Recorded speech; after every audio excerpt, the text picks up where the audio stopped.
Exchange company LLC, Gulf overseas exchange company LLC, প্রবাসীদের remittance পাঠানোর এক বিশ্বস্ত নাম। কর্মকাণ্ডে আমাদের যুব সমাজে একটি আমূল পরিবর্তন আসছিল এক সময়। অনেক মানুষ উৎসাহিত হয়েছে সামাজিক কাজ করার জন্য, দেশের কাজ করার জন্য। তো উনি তার একমাত্র উদাহরণ। উনি আজকে গতকাল থেকে ওমান সফরে আসছেন। আমরা প্রথমে ওমান প্রবাসীদের পক্ষ থেকে ওনার প্রতি ধন্যবাদ এবং কৃতজ্ঞতা জানাচ্ছি এবং স্বাগত জানাচ্ছি। পাশাপাশি শাহাবুদ্দিন ভাইকে ধন্যবাদ যে আজকে একটা সুন্দর এখানে আয়োজন করেছেন। বিশেষ করে এখানে অত্র এলাকার বিশিষ্ট ব্যবসায়ীগণ এবং সামাজিক নেতৃবৃন্দ সবাই উপস্থিত আছেন। আমি অ্যাড্রেস করতে যাচ্ছি না, সময় খুবই সংক্ষিপ্ত, উনি বলবে আমরা শুনবো। আসলে সমস্যার কথা প্রতিনিয়ত আপনারা জানেন। আমার আরেকটি পরিচয় আছে, আমরা প্রবাসীদের শীর্ষ সংগঠন এনআরবি সিআইপি অ্যাসোসিয়েশনের যে সাধারণ সম্পাদক হিসাবে আমি বিশ্বের সকল প্রবাসীদের স্বার্থে সংশ্লিষ্ট বিষয়গুলো নিয়ে কাজ করি। তো এখানে কাজ করতে গিয়ে আমি বলবো যে উনি তো ময়দানে কাজ করে, মাঠে কাজ করে, উনি একজন কর্মবীর মানুষ। তো যার কারণে ওনার প্রতি আমার আলাদা একটা সম্মান, শ্রদ্ধা।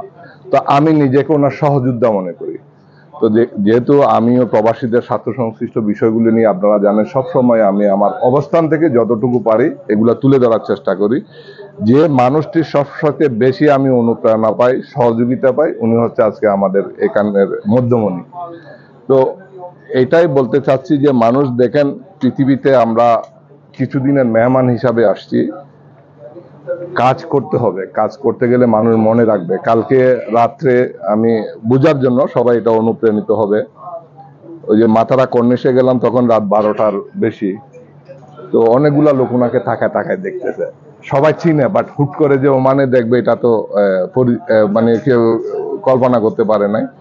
যে অনেকে চিনছে, ডাইরেক্ট নাম ধরে বলতেছে, আবার কেউ বলতেছে আপনাকে কোথায় যেন দেখেছি।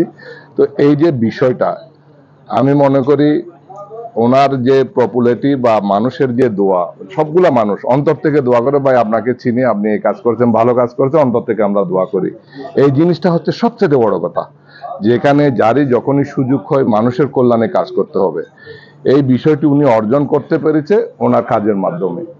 তো এই জন্য আমি ওনাকে কর্মবীর মানুষ বলি। এখন সেই ক্ষেত্রে আমরা এখানে যারাই আছি, আমরা মনে করি আমাদের সামাজিক অবস্থান থেকে, যার যার অবস্থান থেকে মানুষের কল্যাণে কাজ করতে হবে।